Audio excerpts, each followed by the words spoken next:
Who are you when you're online? I'm not talking about your username or your profile picture. I mean you, how you think, how you present yourself, how you feel when you're on the other side of the screen.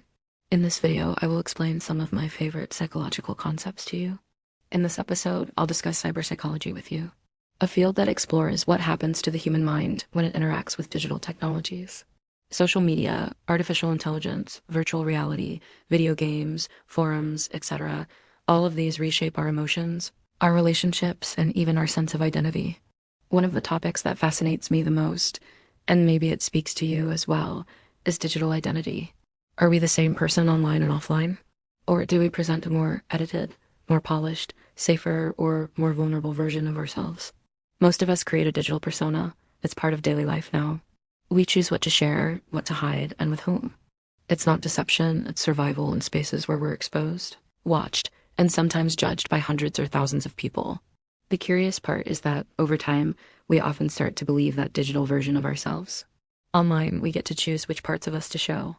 Maybe you have a public account, a private one, a Discord server where you feel free, or a LinkedIn profile where you have to be professional. It's strategic, it's human. But sometimes, in showing so much, we lose ourselves. Suddenly, we become bolder, more sarcastic, more passive, or more extreme. Have you ever posted a comment somewhere and thought, wow, I'd never say this out loud? That's what psychology calls online disinhibition, the effect where, not seeing a face-to-face reaction, we let go. We feel there are no consequences, and we say more or we say worse. And that leaves a trace. Because the more time we spend being an edited version of ourselves, the harder it becomes to return to who we were. It gets more difficult to tell the difference between who we are and what we project. Recent studies show that the more we curate our online image, the more our self-esteem can be affected, especially on platforms where social comparison is constant. You might also think of darker examples: adults posing as children, scammers pretending to be the love of someone's life. Disinhibition spreads across all areas. Cyberspace gives us the illusion of emotional distance, like what happens online isn't entirely real. But it is, and it has real psychological effects.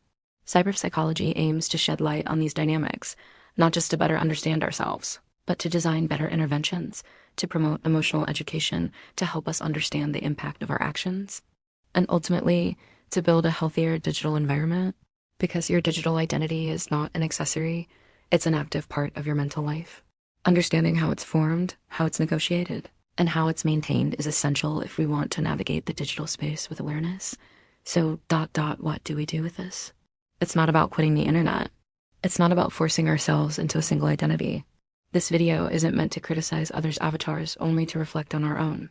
To look at ourselves more clearly, even in the digital world, how you relate to your profiles. Do you express yourself freely, or under the pressure to be liked? Do your online spaces nourish you, or drain you? Do they help you open up, or leave you feeling worse afterward? We are multiple versions of ourselves, and the digital space gives us room to play with that. My proposal, with these reflections, is simple. Let's begin to inhabit the digital world with greater consciousness.